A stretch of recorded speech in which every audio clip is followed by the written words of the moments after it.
係 Melody 啊，考下大家，以下呢幾個句子你會點樣翻譯啊？譬如你撞親覺得好痛，會唔會譯咗做 I'm painful 呢？又或者個價錢好似幾合適喎，會唔會譯咗做 The price is suitable？ 又或者啦，你好容易唔記得嘢，你好善忘嘅，會唔會譯咗做 I'm easy to forget things 呢？嗱，如果你唔可以一眼睇出呢啲句子有啲咩問題嘅話，就記住要睇今日嘅影片啦，因為我會分享10個英文形容詞嘅常見錯誤用法啦。咁其實咧，呢啲形容詞擺喺句子入邊，文法上可能係冇錯噶，咁但係背後表達嘅意思咧，可能會造成好多嘅誤會啦，甚至係得罪人啊！唔想錯過就記住睇埋今日嘅影片啦。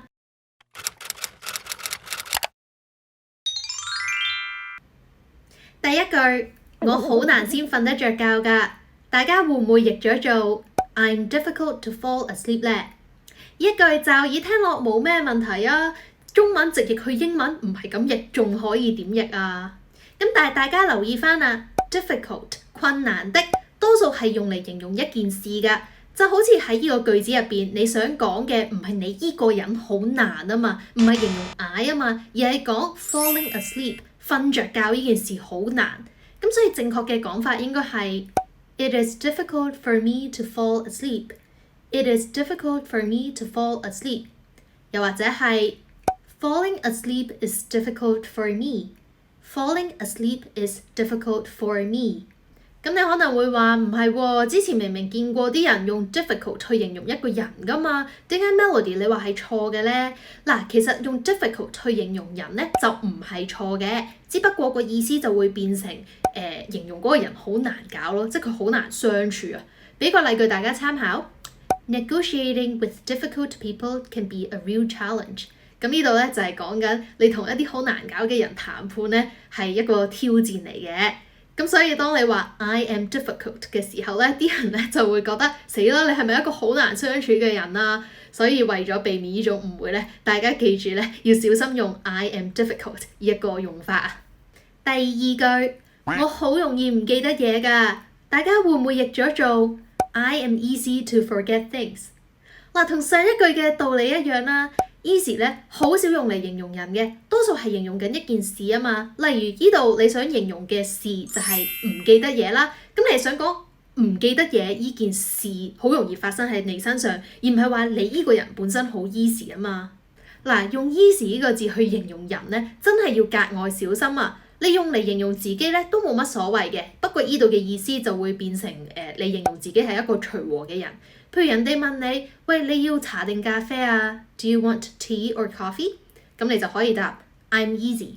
呢度嘅意思就係講緊冇所謂啦，咖啡或者茶我都 OK 㗎。咁但係如果你唔係形容緊自己，而係形容其他人，尤其是對方係女性，你指住佢講 You are easy 咧，你隨時會俾人打。點解啊？因為 easy 呢個字用嚟形容女性咧，好多時候係講緊對方好輕佻、隨便，甚至有唔檢點嘅意味啦。咁所以為咗避免呢種誤會咧，大家要小心啲用 easy 呢個字啊。如果真係想講我好容易唔記得嘢，你可以話 I forget things easily。I forget things easily。或者沉啲就可以講 It is easy for me to forget things。It is easy for me to forget things。大家記住，千祈唔好立亂用 easy 去形容其他人啊。好，嚟到第三句，有時候同外國人傾偈嗰陣咧，可能都想俾翻個心理預期對方嘅，就係講我英文唔係幾好，請你多多體諒，多多包涵啊。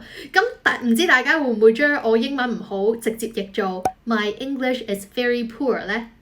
其實呢一句嚴格嚟講 grammar 或者個意思都冇錯㗎，只不過喺外國人耳中聽到你自己都用 poor 呢個咁差嘅字去形容自己，佢會覺得你做咩事啊？使唔使自卑成咁啊？即係呢個講法會令對方可能覺得好突兀、好奇怪咯。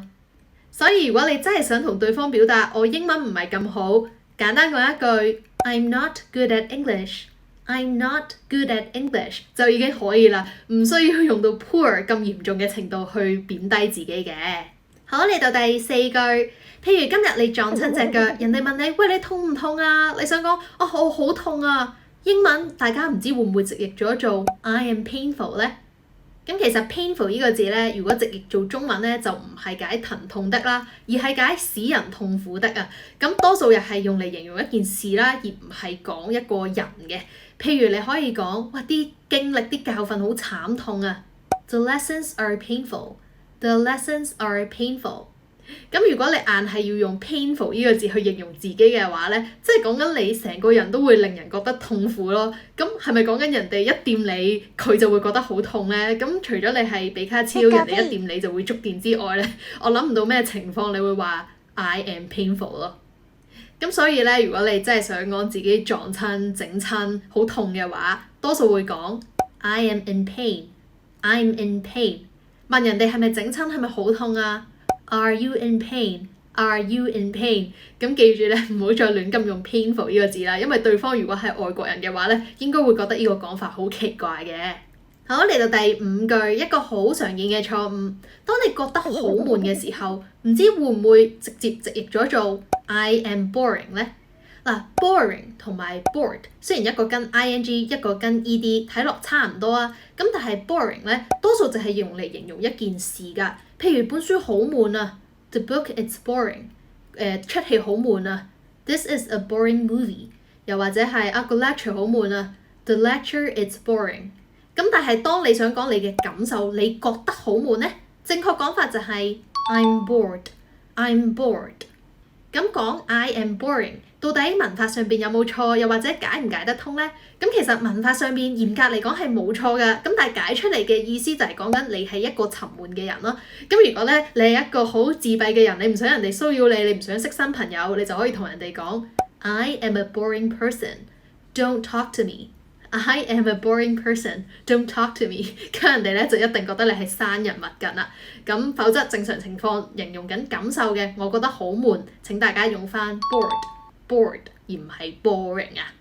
嚟到第6句，非常之類似㗎。當你覺得好興奮啊，你同人哋講，喂，我好興奮啊，唔知會唔會直譯咗做 I'm so exciting。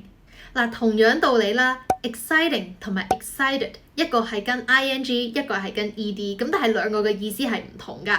exciting 咧，多數我哋係用嚟形容事物啦，咁即係嗰件事會令人好興奮。譬如 The roller coaster ride is exciting。The roller coaster ride is exciting。過山車令人好興奮啦，或者係 I'm looking forward to my exciting trip next month。I'm looking forward to my exciting trip next month。我好期待下個月令人興奮嘅旅行啊！咁呢個時候我哋就會用 exciting 而唔係 excited。咁同啱啱 painful 嘅道理一樣啦。如果你講 I am exciting， 除非咧你成身係沾滿咗啲唔知乜嘢興奮劑啦，令人一見到你咧就覺得好興奮啦。否則如果你係想形容自己當刻嘅心情係興奮，就應該用 I'm excited。I'm excited。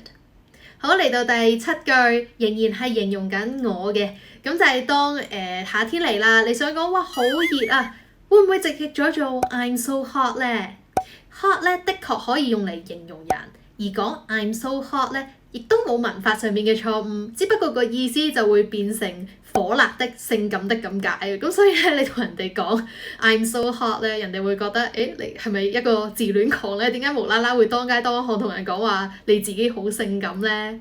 咁所以當你想講出邊好熱，個天氣好熱，你可以講 It's so hot。It's so hot。或者 The weather is so hot。The weather is so hot。好，嚟到第8句，相信好多時候咧，我哋都要問人哋，喂，你而家方唔方便啊？你方便嘅話，我嚟拎啲嘢啊。咁呢個時候咧，唔知大家會唔會直譯咗做 I'll come if you are convenient。呢句驟耳聽落又係冇乜問題啊，你方便我咪嚟咯。咁但係咧，又係同一個問題啦。convenient 咧，我哋係好少用嚟形容人嘅，而係形容一件事咯。譬如 living close to the city centre is convenient。即係講緊住近市中心就好方便啦，又或者係講having a smartphone is convenient for communication。Having a smartphone is convenient for communication。有智能手機咧，溝通就好方便啦。咁所以當你形容對方好方便嘅時候咧，如果對方理解錯，可能會覺得點解你會話我好方便咧？係咪我好好利用咧？係咪你想利用我啊？咁可能咧就會造成一啲誤會啦。咁所以如果咧真係想表達，喂，如果你而家方便我就嚟啊，你就應該講 I'll come if it is convenient for you. I will come if it is convenient for you. 咁咧，去形容呢件事，而唔係形容緊對方係一個方便嘅人。好，嚟到第9句，都係託人幫手嗰陣會用到嘅。譬如你有個包裹，對方好心話，我幫你攞啦，跟住你就會唔好意思啦。你話，哎呀唔好啦，太麻煩你啦，都係我自己嚟啦。唔知大家會唔會直譯咗做 You are troublesome to pick up the parcel for me 呢？人哋咧就會覺得我明明咁好心想幫你，你仲話我麻煩？